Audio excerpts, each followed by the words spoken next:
is logical reasoning as easy to improve upon as the logic games section? Because I have said in the past that logic games is the lowest hanging fruit, the easiest to improve upon significantly. And honestly, I do believe that. I believe that for most students, logic games is the most daunting or intimidating section at first, but it is truly the most learnable section.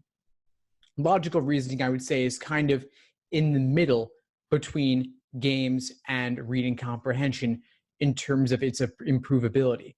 Because logic games is the most foreign and unfamiliar at first, it's your lowest hanging fruit.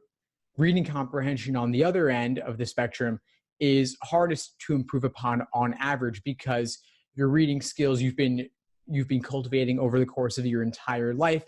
And so to improve them significantly in the span of a few months or even a year is not quite as easy to do. Of course, there are reading comp strategies that we will get into in the future. It is learnable as well, but logical reasoning is kind of in the middle of games and reading comp. So once again, I do want to make games the focus for tonight, but I did want to briefly touch upon that question on logical reasoning. And just to give you a quick sense of how I look at the logical reasoning section, I'll share with you a little breakdown of how I think about it. This is my logical reasoning stimulus flowchart, which shows how I think about logical reasoning with a stimulus-centered approach. You have your stimulus. It could be a fact set or an argument. If it's an argument, it will either have a gap or no gap. And if it has a gap, it will be a small gap or a big gap. This is where most of the action is on the logical reasoning section. Fact sets, of course, do occur.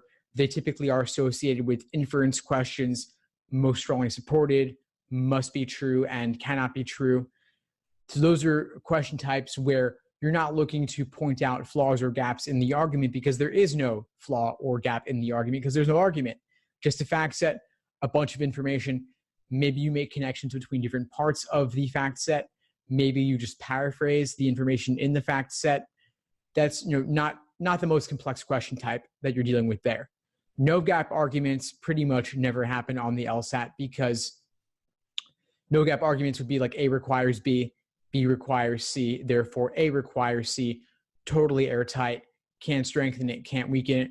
Most of the action in logical reasoning is whether you're dealing with a small gap or a big gap, and the question stem tells you the proper perspective from which to view the stimulus. So a flaw question will be saying this is a big gap, argument is fundamentally flawed, open to criticism.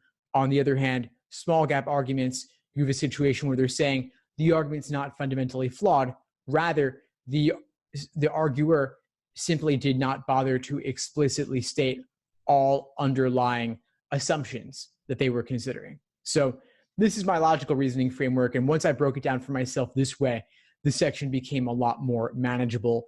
And of course, when you're looking at just a random spread of 24 logical reasoning questions with no rhyme or reason to them, kind of like a grab bag, it could be a little overwhelming. But if you break it down systematically, both with this stimulus-focused approach, as well as your classic question stem-based approach in terms of categorizing them into the 14 or so different logical reasoning question types, you'll have a better handle on how to go about it, and it won't just be totally foreign to you. Thanks for tuning into the show. Please subscribe if you haven't done so already to be notified of new episodes as I release them, and feel free to reach out if you need anything at all as you move forward with your prep.